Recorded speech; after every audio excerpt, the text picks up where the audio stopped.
Hello everyone, आज हम पढ़ेंगे क्लास 9 एनसीईआरटी बुक का बिहाइव का फर्स्ट पोएम जो कि the road not taken written by Robert Frost. तो यहाँ पोएम को स्टार्ट करने से पहले हमें एक छोटा सा इंट्रो दिया हुआ है। This well known poem is about making choices and the choices that shape us. Robert Frost is an American poet who rights simply but insightfully about common ordinary experiences. तो यहाँ रॉबर्ट फ्रॉस्ट जी के द्वारा लिखा गया एक बहुत ही well known poem है जिसमें हमें ये बताया गया है कि हमारे जीवन में जो डिसीजन हमें लेने पड़ते हैं, जो चॉइसेस हमें बनाने पड़ते हैं, उसके ऊपर बेस्ड करके ये पोएम बनाया गया है। और यहाँ लेखक ने बहुत ही सिंपल तरीके से लिखा है, लेकिन बहुत ही कॉमन और ऑर्डिनरी एक्सपीरियंस के ऊपर लिखा है। तो आइए शुरू करते हैं। Two road drivers in yellow wood and sorry I could not travel both and be one traveller long I stood and look down one as far as I could to where it bend in the underground. तो यह दो पंक्ति करके समझते हैं। Two road diverged in a yellow oat. Diverse का मतलब divider, yellow का मतलब यहाँ ऑटम सीजन को बताया गया है और ऊट का मतलब यहाँ फॉरेस्ट को समझाया गया है। तो लेखक यहाँ कह रहे हैं कि ऑटम का सीज़न है और लेखक चल रहे थे कि तभी उन्हें दिखा कि सामने से दो रोड दो तरफ डिवाइड हो जाता है। तो वो एक ऐसे रास्ते पर खड़े थे जहाँ से सामने से उन्हें दो रोड दो तरफ डिवाइड होते दिखता है और उन्होंने दो रोड्स को देखा कि दोनों ही रोड्स फॉरेस्ट की ओर जा रहा था, यानी दोनों रोड्स में घास फूस पेड़ पौधे हैं। और लेखक कह रहे हैं कि सॉरी, मैं तो दोनों रोड से नहीं जा सकता, मुझे तो किसी एक रास्ते से चलना होगा, यानी मुझे तो किसी एक को ही चुनना होगा। यानी लेखक हमें यहाँ ये बताना चाहते हैं कि हमारे जीवन में कभी ऐसा समय आता है कि हमें किसी एक को ही चुनना पड़ता है, हमें कोई एक डिसीजन ही लेना पड़ता है। अब वो हमारे लिए अच्छा होगा या बुरा होगा ये हमें पता नहीं होता, लेकिन किसी को हमें चुनना ही पड़ता है। And be one traveler long I stood and looked down one as far as I could to where it bent in the underground। अब इसका मतलब हम देख लेते हैं। लॉन्ग आई स्टूड का मतलब standing there for long time and bend का मतलब एक मोड़ आ जाना। मतलब हमें पता होता है कि रास्ता तो बहुत प्रकार के होते हैं, कोई सीधा सीधा रास्ता होता है, कोई टेढ़ा मेढ़ा रास्ता होता है। तो जो टेढ़े वाले रास्ते होते हैं ना, टेढ़े मेढ़े वाले रास्ते, उसमें बहुत से मोड़ आ जाते हैं। तो जब मोड़ आ जाता है ना, उसके बाद हमें और कुछ दिखता नहीं है। और यह अंडरग्राउंड का मतलब स्मॉल प्लेन्स को समझाया गया है।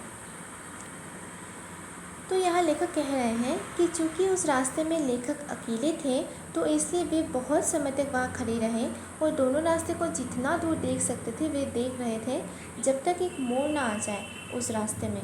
यह मोड़ का मतलब वो पिकअप वाला मोड़ की बात नहीं हो रही है, वो बैंड वाला मोड़ की बात हो रही है। हमें पता होता है कि रोड्स तो बहुत प्रकार के होते हैं, आपको भी पता है कि रोड्स बहुत से टेढ़े मेढ़े होते हैं, बहुत से बहुत लंबे लंबे होते हैं, बहुत चौड़े वाले होते हैं, बहुत प्रकार के रोड होते हैं। तो जो टेढ़े वाले रास्ते होते हैं ना, जो टेढ़े मेढ़े होते हैं, उस वाले रास्ते में ना बहुत से मोड़ आ जाते हैं, तो उसके बाद हमें और कुछ दिखता नहीं है। तो लेखक यहाँ यही बता रहे हैं कि जब तक एक मोड़ ना आ जाए तब तक वे जितना दूर देख सकते हैं वे देख रहे हैं और उन दोनों ही रोड्स में उनको दूर दूर तक स्मॉल प्लांट्स दिखाई दे रहे हैं। यानी लेखक हमें यहाँ ये समझाना चाहते हैं कि जब हमें कोई डिसीजन बनाना पड़ता है या कोई एक चीज़ हमारे लाइफ से रिलेटेड हमें चूज़ करना पड़ता है तो हम उनके कॉन्सिक्वेंसेस को देखते हैं कि ये चूज़ करने से क्या होगा, क्या परिणाम आएगा, हमारे लिए ठीक भी होगा या नहीं। तो ये सब चीज़ हम सोचने लगते हैं जब हमें कोई डिसीजन करना पड़ता है। अब आगे देखते हैं। Then took the other just as fair and having perhaps the better claim because it was grassy and wanted oil, though as for that the passing there had owned them equally about the same। तो अभी देखते हैं। Justice fair का मतलब एक fair choice, मतलब लेखक को एक फेयर चॉइस, मतलब उनका एक, हम ऐसा होता है ना कि हम बोलते हैं कि हाँ मैं ये चूज़ कर लेती हूँ या हम ये चूज़ कर लेते हैं, तो एक फेयर चॉइस हो गया। मतलब एक हमें ऐसा लगता है कि ये वाला चॉइस ज़्यादा अच्छा होगा। और बेटर क्लेम का मतलब और ज़्यादा बेटर, मोर बेटर। तो यहाँ इन दोनों पंक्ति में लेखक ये बताना चाहते हैं कि लेखक ने पहले एक रास्ते को चुना था लेकिन फिर उन्होंने दूसरा वाला रास्ता चुना। उन्हें लगा कि ये वाला रास्ता उस वाले रास्ते से ज़्यादा अच्छा है। और उनको ऐसा क्यों लगा ये हम आगे देखते हैं। Because it was grassy and wanted were, though as for that the passing there had warned them really about the same. तो यह लेखक क्या बताना चाहते हैं हम देखते हैं। wanted were का मतलब less traveled, though as for that का मतलब path less used, यानी wanted were का मतलब less traveled जिस रास्ते में ज़्यादा लोग ट्रैवल नहीं किए हैं, और path less used का मतलब जो वह रास्ता कम जनों ने यूज़ किया है। तो यहाँ लेखक बता रहे हैं कि उन्होंने वो रास्ता इसलिए चुना क्योंकि वो वाला रास्ता ज़्यादा ग्रासी है, यानी उसमें घास फूस पेड़ पौधे ज़्यादा हैं, और ये वाला रास्ता लेस ट्रैवल भी है। उनको ऐसा इसलिए लगता है क्योंकि अगर इस वाले रास्ते में ज़्यादा लोग ट्रैवल करते तो ये रास्ता इतना ग्रासी नहीं होता, क्योंकि अगर लोग इस वाले रास्ते से ज़्यादा ट्रैवल करते तो रास्ता बहुत साफ़ होता, घास फूस नहीं होता। और चूँकि ये वाला रास्ता ज़्यादा ग्रासी है, इसलिए लेखक को ऐसा लगता है कि ये वाला रास्ता लेस ट्रैवल्ड है। यहाँ लेखक हमें यही बताना चाहते हैं कि अक्सर लोग क्या करते हैं कि वे दूसरे लोगों को फॉलो करते हैं। अगर कोई डॉक्टर या इंजीनियर बन जाता है तो लोग उन्हें देखकर बोलते कि हम भी डॉक्टर इंजीनियर बनना चाहते हैं। तो ऐसा नहीं करना है। दूसरे लोग से हमें इंस्पिरेशन ले सकते हैं, मोटिवेट हो सकते हैं, लेकिन ऐसा नहीं कि दूसरे जो बनेंगे हमें भी वही बनना पड़ेगा, दूसरे जहाँ जाएंगे हमें भी वही चलना पड़ेगा, ऐसा कोई बात नहीं है। हमारे जिसमें टैलेंट है हमें वही करना चाहिए। ऐसा करने से हम दूसरे से काफ़ी कुछ अलग कर पाएंगे, और इसलिए लेखक ने कहा कि वो वाला रास्ता लेस ट्रैवल्ड है, उन्होंने वही चुना। तो यहाँ लेखक बता रहे हैं कि जो वाला रास्ता उन्हें लगा कि लेस ट्रैवल्ड है तो उन्होंने वही रास्ता चुना, क्योंकि उन्हें लगा कि आगे जाकर उन्हें एक अच्छा रिजल्ट मिलेगा। बट लेटर ऑन क्या समझ में आता है कि दोनों ही पाथ सेम हैं, क्योंकि दोनों ही डिसीजन में चैलेंजेस होंगे। तो बाद में वे क्या समझ पाते हैं कि दो जो पाथ हैं, दोनों ही पाथ में जिसे चूज़ कर ले लेखक, हर एक पाथ में उन्हें चैलेंजेस फेस करने ही होंगे। तो अब आगे देखते हैं। And both that morning equally lay in leaves, no step had trodden black. Oh, I kept the first for another day, yet knowing how way leads on to way, I doubted if I should ever come back. तो यहाँ पहले दो पंक्ति को देखते हैं।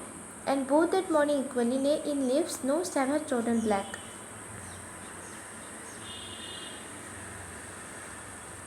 तो यहाँ एंड बोथ का मतलब दो रोड्स को समझाया गया है, एंड ट्रोजन ब्लैक को यहाँ टू वर्क और टू स्टेप, यानी जो हमें पता होता है कि जब घास फूस रहती है ना, तब उसमें अगर हमारे पैर पड़ जाते हैं तो वो एकदम से नीचे की ओर चला जाता है, दब जाता है ना, तो वही ट्रोडन ब्लैक यहाँ कहा गया है। तो अब यहाँ जो ये दो पाथ है, इसमें से उनको ऐसा लग रहा था कि बहुत कम लोगों ने इस पर वर्क किया है, इस फील्ड में बहुत कम लोग गए हैं, क्योंकि ये बहुत ही ग्रासी है, बहुत ही ग्रीन है, यानी बहुत कम लोग हैं जो इस डिसीजन को चूज़ कर चुके हैं। सो उनको क्या लगता है कि अगर मैं इस पर्टिकुलर पाथ को सिलेक्ट करूँगा, डेफिनेटली फ्यूचर में जाकर मुझे बेटर रिजल्ट्स मिलेंगे। बट वो बोलते हैं बोथ दैट मॉर्निंग इक्वली ले, यानी कि सुबह में दोनों ही रोड्स अगर वो देखते हैं तो दोनों ही इक्वल हैं, यानी दोनों पे ही बहुत कम लोगों ने वर्क किया है, यानी कि हर एक पाथ जो है और या हर एक डिसीजन जो है वो इक्वल होते हैं। हर एक में ही स्ट्रगल होता है, हर एक का ही एडवांटेज और डिसएडवांटेज होता है, लेकिन फिर भी हमें कोई डिसीजन तो लेना ही पड़ता है। एंड फिर लेखक कहते हैं oh I kept the first for another day, यानी लेखक कह रहे हैं कि मैंने वो वाला रास्ता, वो वाला डिसीजन दूसरे दिन के लिए रखा है। तो क्या वे ऐसा कर पाते हैं, यह हम आगे देखते हैं। Yet knowing how way leads on to way, I doubted if I should ever come back. तो यह लेखक बताते हैं कि लेखक को पता है पहले से कि उन्हें पता है कि एक रास्ता कैसे दूसरे रास्ता पे लेके जाता है, तो उन्हें डाउट था कि वे क्या फिर और लौट कर आ पाएंगे। तो यहाँ yet knowing how way leads on to way का मतलब one road take us into another way, यानी इनटू अनदर रोड, मतलब एक रास्ता हमें दूसरे रास्ते पे लेके जाता है। तो यहाँ लेखक बोलते हैं कि yet knowing how let's on to way, I doubted if I should ever come back. तो ये लेखक बोल रहा है कि मैंने वो वाला दूसरा वाला रास्ता दूसरे दिन के लिए रखा है, जबकि वो जानते थे पहले से ही कि एक रास्ता कैसे दूसरे रास्ते पे लेके जाता है। यानी हम एक बार जो डिसीजन ले लेते हैं वही हमारा लाइफ बन जाता है, और उसके बाद हमें ऐसा और कोई मौका नहीं मिलता कि हमने पहले जिस डिसीजन को या जिस रास्ते को छोड़ा था उसको जाकर आज अपना लें। तो ऐसा नहीं हो पाएगा, हमें ऐसा और मौका नहीं मिलेगा। तो फिर हम आगे देखते हैं। I shall be telling this with a sigh. Some were ages and ages, hence two roads diverged in a wood, and I took the one less traveled by, and that has made all the difference. तो यहाँ लेखक बता रहे हैं कि साई का मतलब यहाँ taking a long deep breath, and somewhere ages and ages का मतलब बहुत लॉन्ग आफ्टर यानी बहुत साल बाद, और यहाँ डिफरेंस का मतलब गुड बैड कुछ भी हो सकता है। उनका जो भी रिजल्ट्स मिले हैं उन्हें अच्छा भी हो सकता है, बुरा भी हो सकता है। तो अब देखते हैं इनका मतलब क्या है। तो यहाँ लेखक कह रहे हैं कि अभी जो भी उन्होंने डिसीजन लिया है उस डिसीजन की वजह से वे भविष्य में जो कुछ भी बनेंगे तो तब वे एक लंबी सांस लेकर कहेंगे कि आज मैं जो कुछ भी हूँ वो सभी मेरे उस डिसीजन की वजह से हैं। अब उनका वो रिज़ल्ट अच्छा भी हो सकता है या बुरा भी हो सकता है, लेकिन वो सभी रिजल्ट्स उनके just because of his decision की वजह से ये सभी परिणाम आया है। यानी अगर हमारा डिसीजन अच्छा होता है तो आगे जाकर हमारा परिणाम भी अच्छा होगा, क्योंकि हम बड़े होकर जो कुछ भी बनते हैं वो सभी हमारे डिसीजन के ऊपर ही डिपेंड करता है, चाहे वो अच्छा हो या बुरा। तो इसलिए डिसीजन हमेशा हमें सोच समझ कर ही लेना पड़ता है। तो यहाँ ये पॉइंट ख़त्म होता है। अगर आपको कुछ भी डाउट हो, अगर आपको कुछ भी समझ में नहीं आया हो तो आप हमें बेझिझक पूछ सकते हैं।